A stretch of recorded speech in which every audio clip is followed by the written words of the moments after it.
নবীর কাছে আপনার মক্কা এবং মদিনা এর মিডিল একটা জায়গা যার নাম রাজি।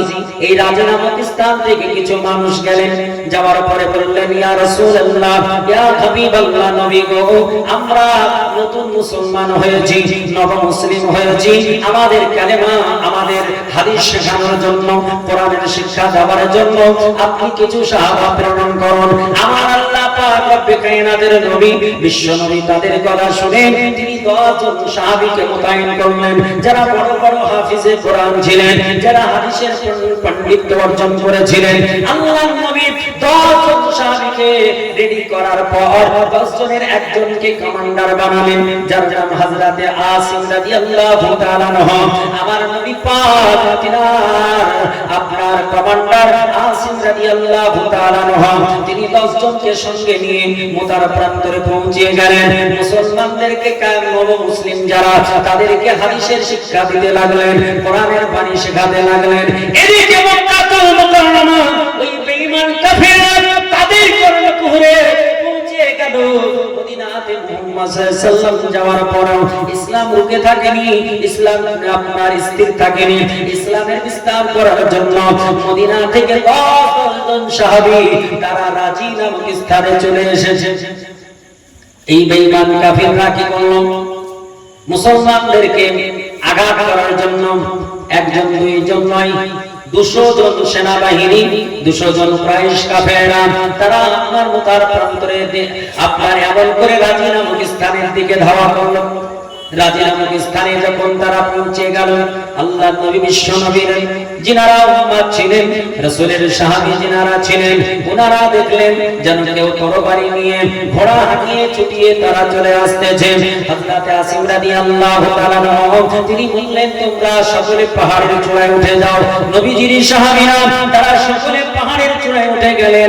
যাওয়ার পরে তিনারা পাহাড়ের চূড়ায় আশ্রয় নিলেন। এদিকে কাফের বেঈমানরা তারা নিচে থেকে তীর ছুটতে শুরু করে দিলেন। আর আল্লাহর নবী বিশ্ব নবীর সাহাবীরা তারা তো তীর ধনুক কিছুই নিয়ে যান নাই, তিনারা তরবারি নিয়ে যান নাই, যার কারণে ওই উপর থেকে পাথর ছুঁড়ে ছুঁড়ে তাদের সঙ্গে মোকাবেলা শুরু করলেন। পাথরের আপনার আঘাতে আমার আল্লাহ পাক রব্বে কায়নাত রব্বুল আলামিনের রহমত, আমার আল্লাহ তাআলার বান্দা 10 জন সাহাবীর কাছে 200 জন কাফির পরাস্ত বরণ করলো। কাফিররা দেখে নিল, কাফিররা বুঝে নিল নবীর সাহাবীদের পরাস্ত করা যাবে না, আল্লাহ ওয়ালাদের মিশানো যাবে না, এদের ধোঁকা দিয়ে বোকা বানায় মারতে হবে। এই জন্য কাফিররা বলল, ওগো নবীর সাহাবীরা, ওগো আসিম রাদিয়াল্লাহু তাআলা আনহু, আমরা আর যুদ্ধ করব না, তোমার সঙ্গে বিদ্রোহ করব না, এসো একটু আমরা সুলহ পরামর্শ করে নি, একটু নিচে দেশে আমরা একটু পরামর্শ করে নি, একটু সুলহ করে নি, আমরা মিটিয়ে নি, মীমাংসা করে নি। আল্লাহর নবী বিশ্ব নবীর সাহাবী মুসলমান তারা তাদের মনটা ছিল নরম, তারা ছিল দয়ালু। তারা যখন আস্তে আস্তে নেমে আসলেন, আস্তে আস্তে পাহাড় থেকে নেমে আসলেন, এই কাফির বেঈমানেরা তারা সঙ্গে সঙ্গে 3 জন সাহাবীকে গ্রেফতার করে নিলেন। 3 জন সাহাবীকে গ্রেফতার করে নিলেন। 7 জন সাহাবী দেখলেন এরা তো আমাদের ধোঁকা দিয়ে বোকা বানাবে, আমাদের এই ভারতবর্ষে কতবার আমাদেরকে যে ধোঁকা দিচ্ছে হচ্ছেন না, আমরা বুঝতে পারছি না, আমাদের ধোঁকা দিয়ে বোকা বানিয়ে শুধু সিংহাসনটা জয় করার চেষ্টা হচ্ছে। যেমন সিংহাসন পেয়ে যাবে দেখবেন, আর সব কোথায় এনআরসি, কোথায় এসআর, কোথায় সিএ, সব বুঝলেন কিনা, শুধুমাত্র এই চলছে ভারতবর্ষে। কখনো বলছে পাকিস্তানের দোষ, কখনো বলছে বাংলাদেশের দোষ, কখনো কিসের দোষ, এই শুধু বিভ্রান্ত করে শুধু ভোট নেওয়া, বুঝলেন কিনা, এটা ভোট হয়ে গেলে সব শেষ, বুঝলেন কিনা, বোকা বানিয়ে। আর এর কথা তো দাম নাই, বলছে এক সারা জীবনই অমুসলমানদের কথা দাম বেশির অংশ লোকের নেই। হ্যাঁ, অমুসলমানের মধ্যে অনেক ভালো মানুষ আছে, অমুসলমানের মধ্যে অনেক ভালো মানুষ, দামি মানুষ আছে, কিন্তু বেশির অংশটাই হচ্ছে তারা ধোঁকাবাজ, বুঝলেন কিনা। তো এই কাফের বেঈমানেরা তারা ধোঁকা দিল, বলল মীমাংসা করে নেব, কিন্তু যখনই তেনারা নেমে আসলেন সঙ্গে সঙ্গে 3 জনকে গ্রেফতার করে দিল। 7 জন বুঝে গেলেন যে আমাদের বাঁচার আর রাস্তা নাই, নাকি? আল্লাহ পাক রব্বে কায়নাতের নবী বিশ্ব নবীর সাহাবীরা 7 জন সাহাবী প্রতিজ্ঞাবদ্ধ করে নিলেন, বললেন আল্লাহ গো ফি সাবিলিল্লাহ, তোমার রাস্তায় যুদ্ধের জন্য বেরিয়ে গেলাম, আল্লাহ গো তুমি একটু হেফাজত করো। নিরস্ত্র সাহাবীরা তারা পাথর নিয়ে যুদ্ধ শুরু করে দিল। আল্লাহর নবী বিশ্ব নবীর সাহাবীরা ওই আপনার রাজি নামক স্থানে বেঈমানদের সঙ্গে যুদ্ধ করতে করতে 7টা সাহাবী তারা পৃথিবীর জমিন থেকে বিদায় নিয়ে নিলেন। ইন্না লিল্লাহি ওয়া ইন্না ইলাইহি রাজিউন। আল্লাহর নবী বিশ্ব নবীর সাহাবীরা 7 জন সাহাবী যখন শাহাদাত বরণ করে নিলেন, 3 জন সাহাবীকে তারা বন্দী করে নিল। এদের মধ্যে একজন ছিল হযরত আসিম রাদিয়াল্লাহু তাআলা আনহু, আর একজন ছিলেন হযরত খুবাইব রাদিয়াল্লাহু তাআলা আনহু, আর একজন ছিলেন হযরত আব্দুল্লাহ বিন তারিক রাদিয়াল্লাহু তাআলা আনহু। এই 3 জন সাহাবীকে নিয়ে বেঈমান কাফিররা তারা আপনার চলে যেতে লাগলো। কেউ এসে বলল খুবাইব রে, তুমি বদরের প্রান্তরে আমার বাবাকে হত্যা করেছো। কেউ এসে বলল খুবাইব বদরের প্রান্তরে আমার চাচাকে মেরেছো। কেউ বলল উহুদের প্রান্তরে আমার অমুককে মেরেছো। এই রকম করে বিভিন্ন জন বিভিন্ন রকম বলতে শুরু করলো। আল্লাহর বান্দা হযরত খুবাইব রাদিয়াল্লাহু তাআলা আনহু ইরাকে বেঈমানরা তারা গ্রেফতার করে নিয়ে চলে গেল। আল্লাহর নবী বিশ্ব নবীর সাহাবী খুবাইব রাদিয়াল্লাহু তাআলা আনহু যুদ্ধ করে ক্লান্ত হয়ে আছেন, যুদ্ধ করে শরীরখানা যেন চলে না। আল্লাহর নবী বিশ্ব নবীর সাহাবীকে ওই বেঈমান কাফিররা নিয়ে গিয়ে একটা অন্ধকার ঘরের মধ্যে বন্দী করে দিল। যেই ঘরে আলো প্রবেশ করবে না, যেই ঘরে বাতাস প্রবেশ করবে না, এমন একটা অবদ্ধ ঘরে, এমন একটা অন্ধকার ঘরে তিনাকে বন্দী করে দেওয়া হলো। আল্লাহ পাক রব্বে কায়নাতের বান্দারা কাফের বেঈমান তাদের উদ্দেশ্য হলো সবাইকে আমরা বন্দী করে না পানি দেব, না খাবার দেব, না খেতে দিয়ে, না পানি দিয়ে তাকে শুকিয়ে শুকিয়ে মারব। এটা তাদের মনের পরিকল্পনা। আমার আল্লাহ বললেন বান্দারে তোমাদের মনের পরিকল্পনায় থেকে যাবে। আমি আল্লাহ তাআলা রিজিক দাতা, আমি আল্লাহ তাআলা রুজির মালিক। আমি আল্লাহ তাআলা যদি রুজি দিই তোমরা কেউ কোনোদিন তাকে আর রুজিবিহীন তাকে মারতে পারবে না।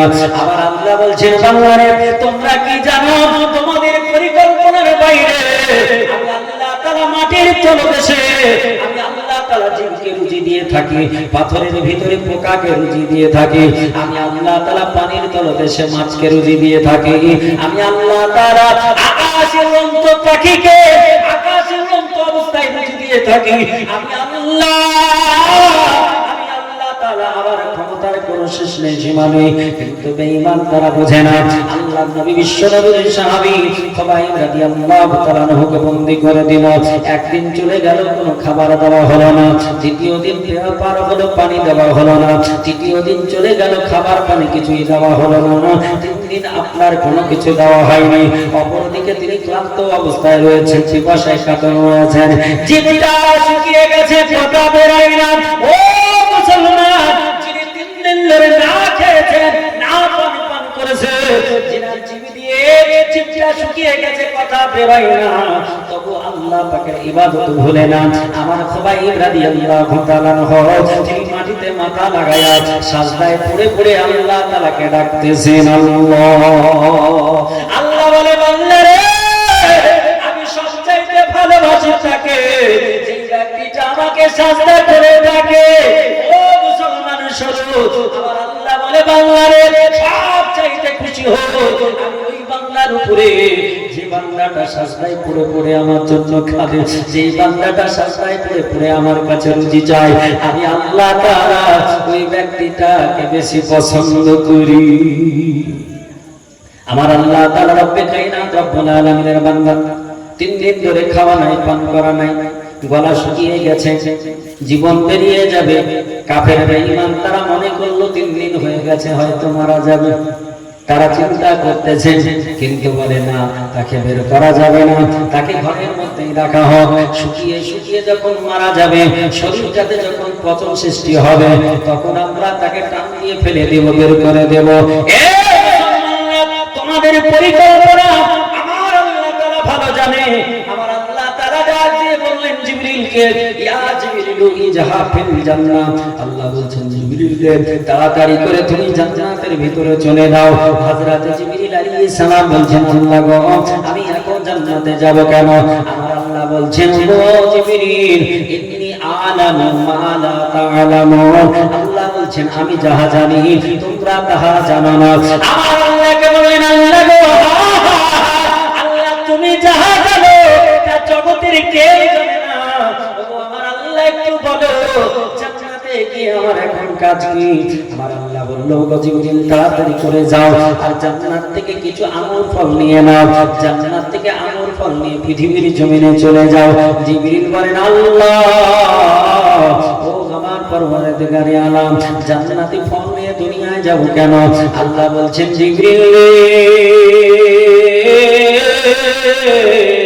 জানিস না রে জানিস না আমার প্রিয়তম বান্দা খোবাইব 3 দিন ধরে কোনো খাবার খায়নি, 3 দিন ধরে পানি পান করতে পায়নি। আমার খোবাইব তার জিভটা শুকিয়ে গেছে, আমি আল্লাহ আমাকে ডাকবে সেই আওয়াজটা তার বের হয় না। যে খোবাইব বান্দা আমার জন্য জীবন রাখবে আমি আল্লাহ তাকে রিজিক না দিয়ে থাকতে পারি না। আল্লাহ বললেন জিবরিল তাড়াতাড়ি চলে যাও, যাওয়ার পরে তাকে আঙ্গুর ফল খাইয়ে দাও। হযরত জিবরিল আলাইহিস সালাম তিনি জান্নাত থেকে আঙ্গুর নিয়ে খোবাইবের ঘরে ঢুকে গেলেন। খোবাইব রাদিয়াল্লাহু তাআলা সাজদায় পড়ে পড়ে কাঁদতেছেন। হযরত জিবরিল বলছেন খোবাইব মাথা ওঠাও, খোবাইব মাথা ওঠাও। হযরত খোবাইব মাথা উঠিয়ে তাকিয়ে দেখে নূরানি চেহারা একজন সুশ্রী একজন ব্যক্তি দাঁড়িয়ে আছে। আরে ও প্রতীক কে তুমি, পরিচয় কি বলো? হযরত জিবরিল বললেন এ খোবাইব নবীর প্রেমিক, ও আল্লাহ পাকের প্রকৃত বান্দা, আমার আল্লাহ তাআলা তোমার জন্য জান্নাত থেকে খাবার পাঠিয়েছে। আর জান্নাতি খাবার যদি একবার খাওয়া যায় জীবনে আর কোনোদিন খিদাও লাগবে না, পিপাসাও আর কোনোদিন আসবে না। একটু জোরে বলা যাবে সুবহানাল্লাহ। এ মুসলমানেরা আমার আল্লাহর নবী বিশ্ব নবীর সাহাবী হযরত খোবাইব রাদিয়াল্লাহু তাআলা যিনি উঠে আঙ্গুরের দানাগুলো খাচ্ছেন, আল্লাহ পাক রব্বে কায়নাতের শুকরিয়া করছেন। এক এক করে যখন 4 দিন 5 দিন হয়ে গেল বেঈমান কাফেররা ভাবলো খোবাইব নিশ্চয় মারা গেছে। শুধু মারা নয় তার শরীরটাতে হয়তো পচন সৃষ্টি হয়েছে। এই মনে করে এক সপ্তাহ পর তারা আপনার গেটটা খুলতেছে, দেখি মরে পচে গেছে না গলে গেছে না কি অবস্থায় আছে। তারা যেমনই আপনার গেটটা খুলে তাদের চোখগুলো মোটা মোটা হয়ে গেল, তাদের চোখগুলো দাঁড়িয়ে গেল। তারা অবাক হয়ে তাকাতে শুরু করলো। বলে যে খোবাইব যাকে 1 সপ্তাহ ধরে পানি দেওয়া হয়নি, যে খোবাইব 1 সপ্তাহ ধরে কোনো খাবার দেওয়া হয়নি, যে খোবাইব ক্লান্ত অবস্থায় তাকে ঢুকানো হয়েছিল, বন্দী করা হয়েছিল, একটা মানুষ না খেয়ে বাঁচবে কি করে? একটা মানুষ পান না করে বাঁচবে কি করে? 1 সপ্তাহ বাঁচতে একটা মানুষ পারে না, কিন্তু খোবাইব তরতাজা অবস্থায় আছে। কারণটা কি জানা যায়? খোবাইবকে বলল খোবাইব তোমার হাতে ওটা কি? বলে এটা আঙ্গুরের দানা। বলে আঙ্গুর কোথায় পেলে? এখন বর্তমান সময় গেলে এই সময়টা আঙ্গুরের সময় নয়, কারণ আঙ্গুরের একটা মৌসুম আছে, ঋতু আছে, এর ঋতুতে আঙ্গুর তৈরি হয় না। তুমি আঙ্গুর পেলে কোথায়? আল্লাহর বান্দা মুচকি হেসে বলল আমার আল্লাহ পাক রব্বে কায়নাত রিজিক দাতা, আমার আল্লাহ তাআলা জান্নাত থেকে আমার খাবার পাঠিয়েছে, তুমি আমার রিজিক বন্ধ করতে পারবে না। আমার বান্দাকে হযরত খোবাইব কে তারা বেঈমানেরা কাফেররা আপনার টানতে টানতে বাইরে নিয়ে গেল। ওগো মুসলমান একটু চিন্তা করুন, আপনারা আমরা কত সুখে আছি। ইসলাম প্রচার করতে গিয়ে আমার নবীর সাহাবীরা কত না কষ্ট পেয়েছে। খোবাইবকে 7 দিন ধরে বন্দী করার পর তাকে টানতে টানতে নিয়ে গেল। বলে খোবাইব তোমাকে অন্ধকার ঘরে বন্দী করে মারবো বলেছিলাম, কিন্তু তুমি মরার জায়গায় আরো বেশি করে তরতাজা হয়েছো, অর্থাৎ তোমাকে আর বন্দী করে রাখা যাবে না।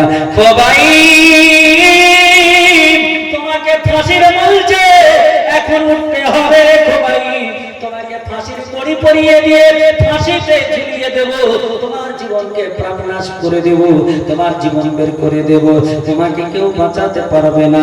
ওরে খোবাইব, তুমি এত কষ্ট দিয়ে মরবে তোমার পরিচয় তুমি কল্পনাও করতে পারো না। খোবাইব রাদিয়াল্লাহু তাআলা আনহু তাদের কথা শুনে বিন্দু পরিমাণ তিনি কোন রকমের কষ্ট পেলেন না, বিন্দু পরিমাণ ভয় করলেন না। হযরতে খোবাইব বললেন, তোমাদের কথাই আমি কর্ণপাত করি না, তোমাদের ভয়ে আমি ভীতু হই না, কারণ আমি আল্লাহ পাকের উপরে ভরসা করি। হযরতে খোবাইব রাদিয়াল্লাহু তাআলার কথা শুনে এই বেঈমানরা তাদের কোন সময় তাদের দিল নরম নয়। একটা মুসলমানকে আল্লাহ এমন বানিয়েছেন, একটা মুসলমানের সম্মুখে একটা কুকুর যদি অ্যাক্সিডেন্ট করে যায়, একটা কুকুর যদি না খাওয়ার জন্য আপনার ছটফট করে, একটা মুসলমান কখনো দাঁড়িয়ে দেখতে পারে না।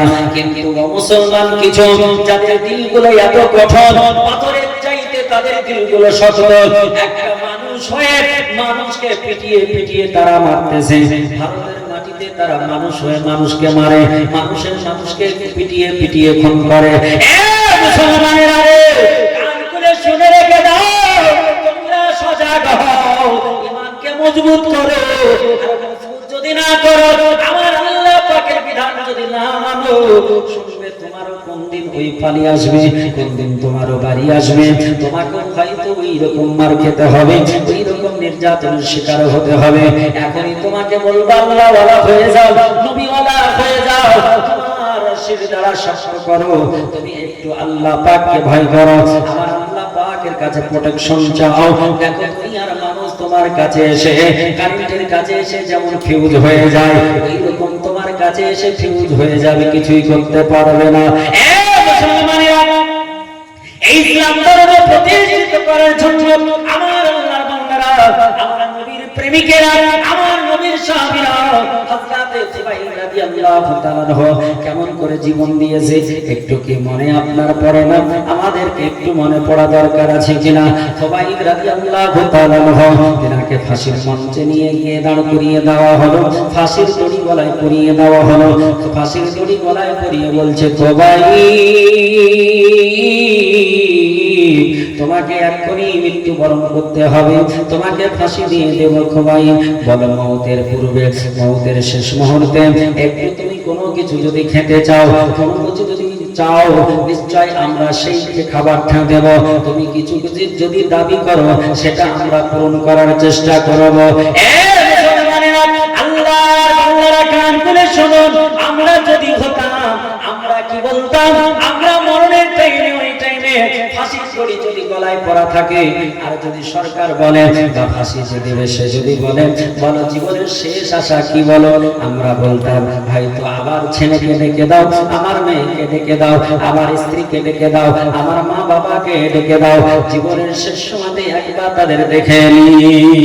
ও মুসলমান, আমার নবীর প্রেমিক কাকে বলা হলো খুবাইব, মরণের আগে তোমার কি চাওয়া আছে বলো?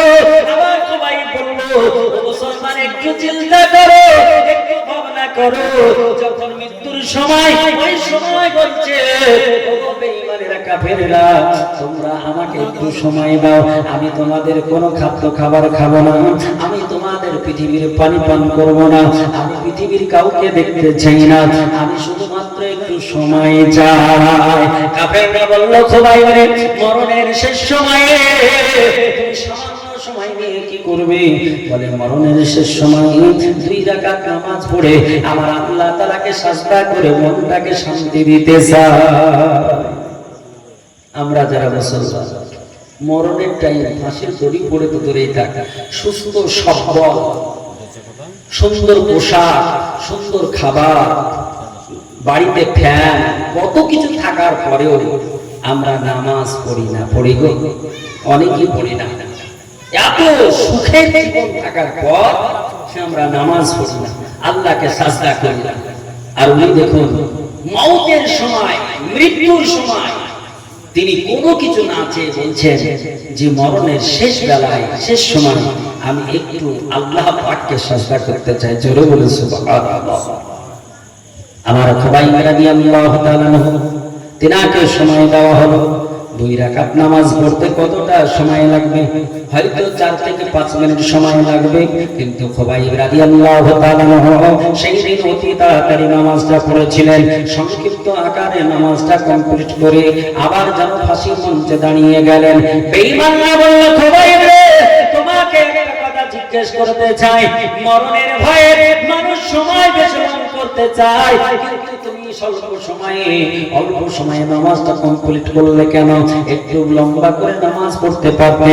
যতটা সময় নামাজ পড়তে ব্যয় করতে, অতটা সময় দুনিয়ায় থাকতে পেতে। এত তাড়াতাড়ি কেন নামাজ কমপ্লিট করলে? আল্লাহ আমার নবীর উম্মতের ঈমানি জোশ দেখো। আমার খুবাইব বলল, ও পৃথিবীর কাফের, আমার জন্য ইতিহাস না হয়ে যায়, আমার জন্য যেন ইতিহাস না করে যায়। জমিনে এমন ইতিহাস যেন না থাকে। নবীর প্রেমিকেরা জানের ভয়ে, নবীর প্রেমিকারা জীবনের ভয়ে সময়কে লঙ্ঘন করে দিয়েছিল। অনেক সময় ধরে নামাজ পড়েছিল, এটা যেন পৃথিবীতে না কেউ বলতে পারে। এই জন্য তাড়াতাড়ি করে ছোট ছোট আকারে, ছোট ছোট সূরা পড়ে ছোট ছোট আকারে নামাজটা কমপ্লিট করেছি। আমার মনটা যাচ্ছিল জীবনের শেষ নামাজ, আল্লাহ তাআলাকে লম্বা করে সাজদা করি, আমার আল্লাহ দরবারে সাজদা একটু করে মনটা ভরিয়ে নিই, যেন আমার ইসলামের দুর্নাম না হয়। এই কারণে নামাজটা সংক্ষিপ্ত আকারে পড়েছি। মুসলমান, আমার আল্লাহ বললে, ও দুনিয়ার বুকের মানব রে, আমি আল্লাহ নামাজের মধ্যে আমি আল্লাহ আমার কাছে চাও।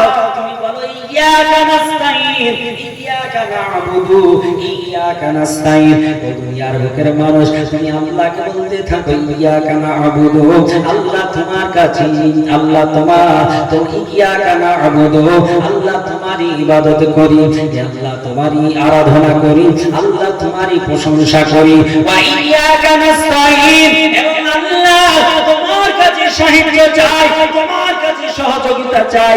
আল্লাহ বলে, বাংলারে দুনিয়ার কারো কাছে হাত পেতো না, পৃথিবীর কারো কাছে চেও না, আমি আল্লাহ আমার কাছে চাও। আমি আল্লাহ আমার দরবারে, আমার ভান্ডারে কোনো কিছু কম নাই। আমি আল্লাহ আমার কাছে যত চাইবে, আমি আল্লাহ তাআলা তত তার প্রতি খুশি হব। পৃথিবীর জমিনে কোন মানবের কাছে কেউ যদি বারবার চায়, ওই মানবটা বিরক্তি বোধ করে, মানুষটা রেগে যায়। কিন্তু আল্লাহ বলছেন, তোমরা যত আমার কাছে চাইবে, তত বেশি আমি আল্লাহ তাআলা খুশি হব। কিন্তু আমরা আল্লাহর কাছে চাই? আমরা আল্লাহর কাছে তো চাই না। আমরা মেম্বারে পেছে ঘুরি, 5 কেজি গম ফেলি হলো। আল্লাহ তাআলা রব্বুল কায়নাতুল আলামিন, তিনি বললেন, দুনিয়ার বুকের মানুষের আমি আল্লাহ তোমাদের পৃথিবীতে দেওয়ার জন্য আছি। আমি আল্লাহ তাআলা তোমাদের দেওয়ার জন্য সর্বদাই রয়েছে। তোমরা শুধু চেয়ে নিতে পারো, আমার কাছে বলে নিতে পারো। তোমরা যত চাইবে, আমি আল্লাহ তাআলা তত খুশি হয়ে আমি আল্লাহ তাআলা তোমাদের দিতে থাকব।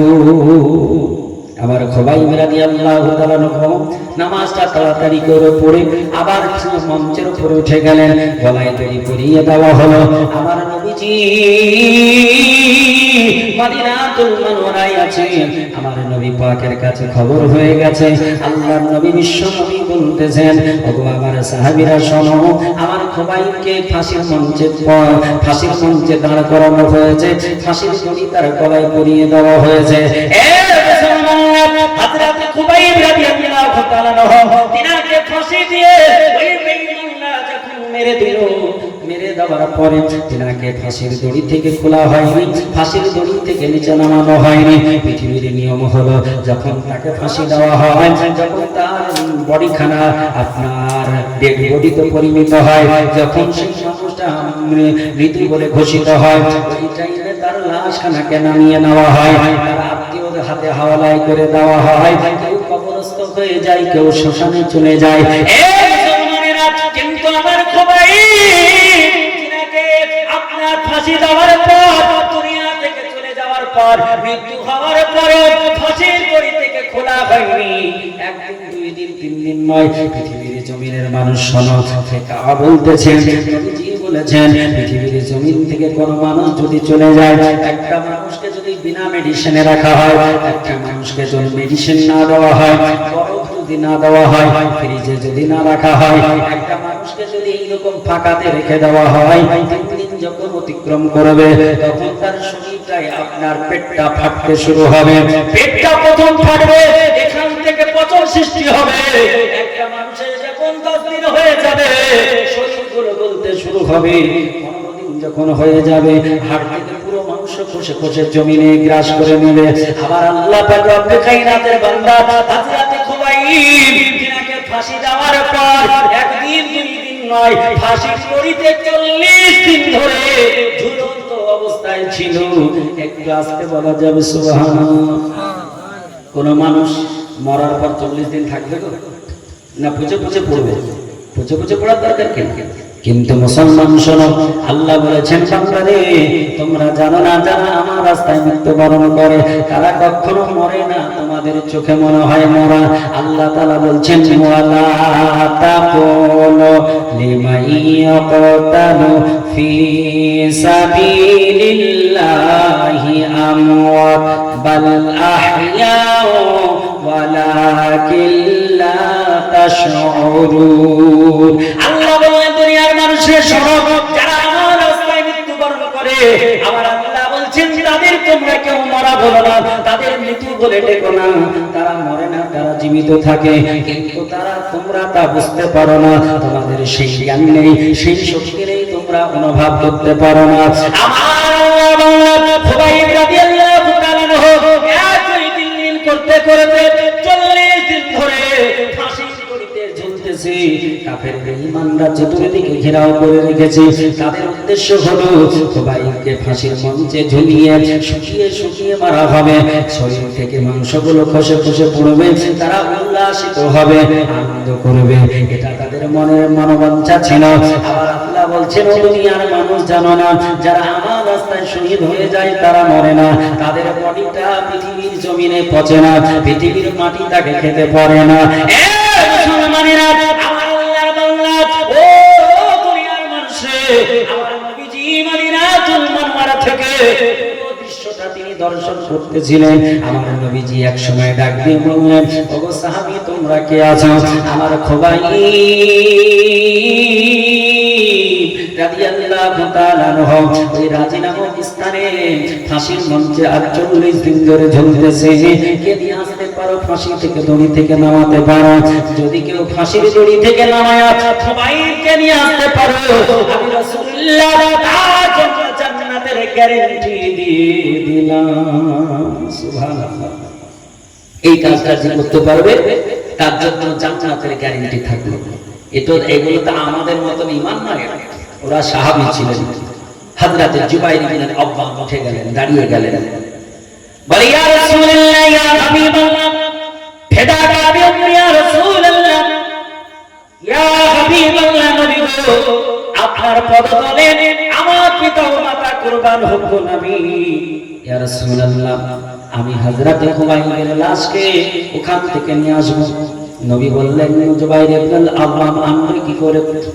তার ফাঁসির চতুর্দিকে 200 জন করে পাহারা দেয়, রাত্রি 200 জন পাহারা দেয়, দিবালোকে 200 জন পাহারা দেয়, গড়ে 400 জন প্রতিদিন পাহারা দেয়। তার লাশটাকে নামানো তো সহজ নয়।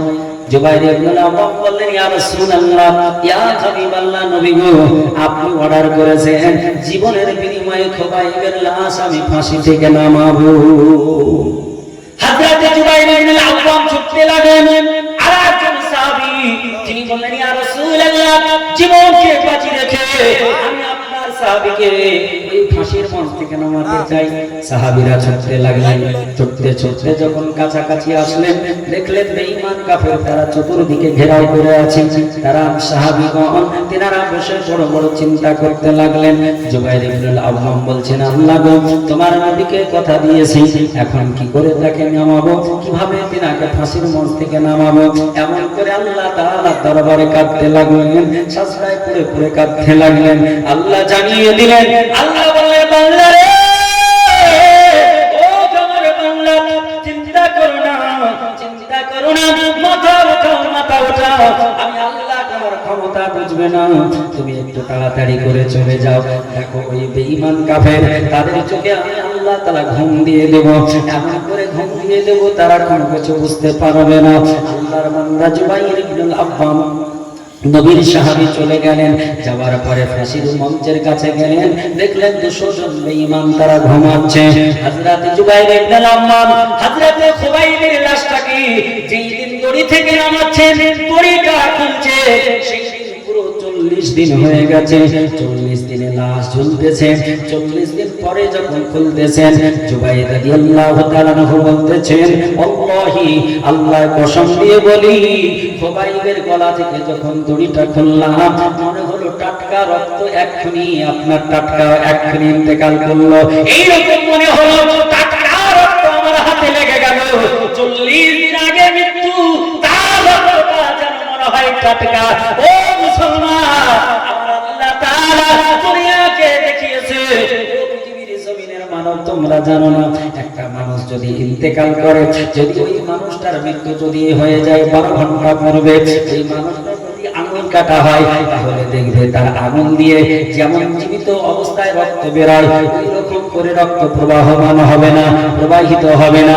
কিন্তু আল্লাহওয়ালা যারা, আমার নবীওয়ালা যারা, আল্লাহর প্রেমিক যারা, শহীদ যারা, তারা হাজার হাজার বছর কবরে থাকার পরেও তাদের শরীরে কোনো একটা অংশে যদি আঁচড় লাগে, তাজা রক্ত বেরোয়। তার প্রমাণ আপনি যদি পান, তাহলে একটু জেনে রাখেন, যখন আরব ভূখণ্ডে আপনার পাথর কেটে কেটে রাস্তা করা হচ্ছিল, অনেক মানুষ যারা এখন ইন্টারনেট সার্চ করলে দেখা যায় 2 জন সাহাবীর কবরে আপনার জেসিবি এমন করে লেগেছে, যাতে করে আপনার লাশে আপনার বডিতে এমন করে আঁচড় খেয়েছিল, হাতে গিয়ে আঘাত করেছিল।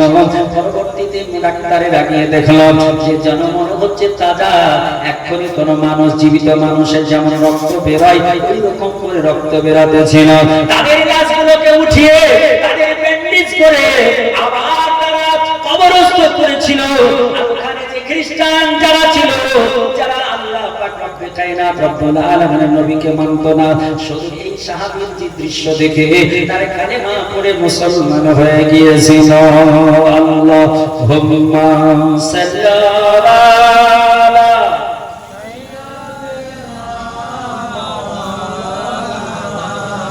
মুহাম্মাদ ওয়া আলা আলি সাইয়্যিদিনা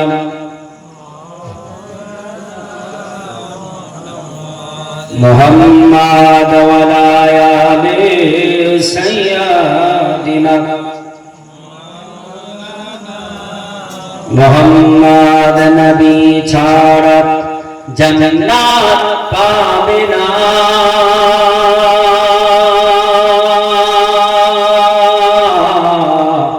প্রিয় নবীকে ভোলা যাবে না। নবী ছাড়া জান্নাত পাবে না।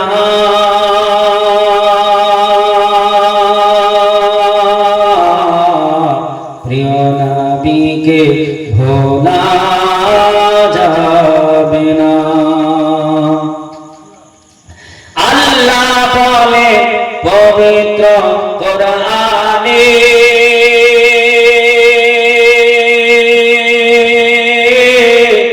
যা কিছু আছে আসমান ও জমিনে, আল্লাহ বলেন পবিত্র কোরআনে, যা কিছু আছে আসমান ও জমিনে, সব কিছু তোমার অধীনে। প্রিয় নবীকে ভোলা যাবে না। নবী ছাড়া জান্নাত পাবে না।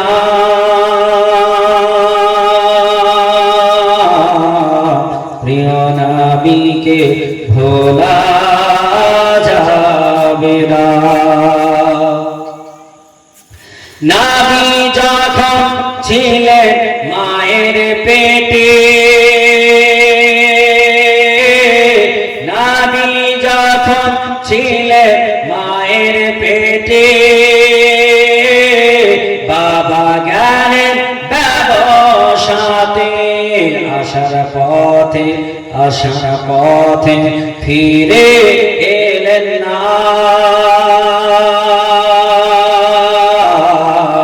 স্বামী হারা হলেন আমিনা। আল্লাহ পাক দেখেই না আজ আমাদের পৃথিবীর বুকে পাঠিয়েছেন, তিনি বড় ভালোবেসে দয়া করে পাঠিয়েছেন। এই আল্লাহ পাক রব্বে কায়নাতের উদ্দেশ্য একটা, আমাদেরকে পাঠানো।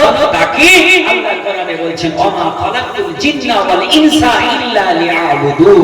আল্লাহ বলছেন জিন এবং মানুষ এই দুটো সম্প্রদায়কে বানিয়েছি শুধু আমার ইবাদতের জন্য।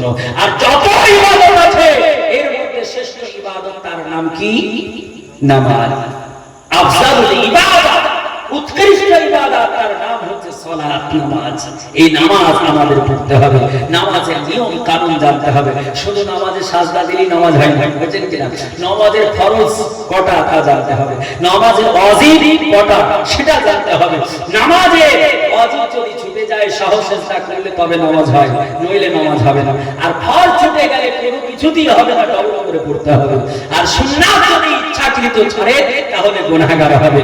তাহলে নামাজ ওয়াজিব কটা, সুন্নাত কটা, ফরজ কটা, মুস্তাহাব কটা, আপনি রুকুতে গিয়ে কতটা থামবেন, সামি আল্লাহু লিমান হামিদা বলে কতটা দাঁড়াবেন, কতটা আপনাকে সময় দিতে হবে, আপনি কিভাবে সাজদা করবেন, গরমকালে আপনি কিভাবে ওযু বানাবেন, আর শীতকালে কিভাবে ওযু বানাবেন, পুকুরে গোসল করবেন তো শীতকালে কিভাবে গোসল করবেন, আর গরমকালে কিভাবে গোসল করবেন, এই সমস্ত কিছু আমাদের জানা লাগবে কিনা? পবিত্র হতে গেলে ফরজ কটা, গোসলের ফরজ কটা জানা লাগবে কিনা? না হলে আপনার নামাজ রোজা কিছুই হবে না। নামাজ রোজা যদি করেন নেকির জায়গায় গুনাহ হবে, হবে কি হবে না? মুআজ্জাজ মুহতারাম, তার এই জন্য প্রত্যেকটা মা বোন ভাই সকলকে জানতে হবে। কিন্তু আমরা তা করি না। মেলাতে আসি 2 কিলো জিলাপি 200 টাকা দিয়ে কিনে খেতে বাড়ি চলে গেলাম, বা রাতে নিয়ে গিয়ে বাড়িতে খেলাম, তারপরের দিন খেলাম, টয়লেটে গিয়ে ক্লিয়ার করে দিলাম। মুসলমান, এটা করলে হবে না। আপনাকে ইসলাম জানতে হবে, কোরআন জানতে হবে, নামাজ জানতে হবে। কিন্তু আমরা ওদিকে আগ্রহী নই। আমরা সকলে তো মোবাইল নিয়ে পাগল নাকি? মুসলমান, নামাজ কিভাবে পড়তে হবে, নিয়ম কানুন আপনাকে এগুলোকে জানতে হবে। ফাঁকা ময়দানে গেলেন, আপনি পায়খানা করলেন, পানি কোথাও পেলেন না, গরমকালে কিভাবে পাক হবেন, মাটি দিয়ে কিভাবে গরমকালে পাক হবেন, আর শীতকালে কিভাবে পাক হবেন, আপনাকে মশলাটা জানতে হবে। গরম আর শীতের মশলা কিন্তু এক নয়, বুঝছেন কিনা? গরমকালে আপনি কিভাবে পরিষ্কার হবেন, আর শীতকালে কিভাবে পরিষ্কার হবেন, এটা আপনাকে জানা লাগবে কিনা? কিন্তু ওগুলো আমাদের দরকার নাই, আমরা অন্য নিয়ে ব্যস্ত। মুসলমান, পাক যদি না হয়ে মারা যান তাহলে ডাইরেক্ট আপনাকে একদম জাহান্নামে যেতে হবে, বুঝলেন কিনা? আপনার বডি তো পাক নাই, তো ইবাদত কি করে কবুল হবে? মুসলমান, যার জন্য এগুলো জানতে হবে। তাই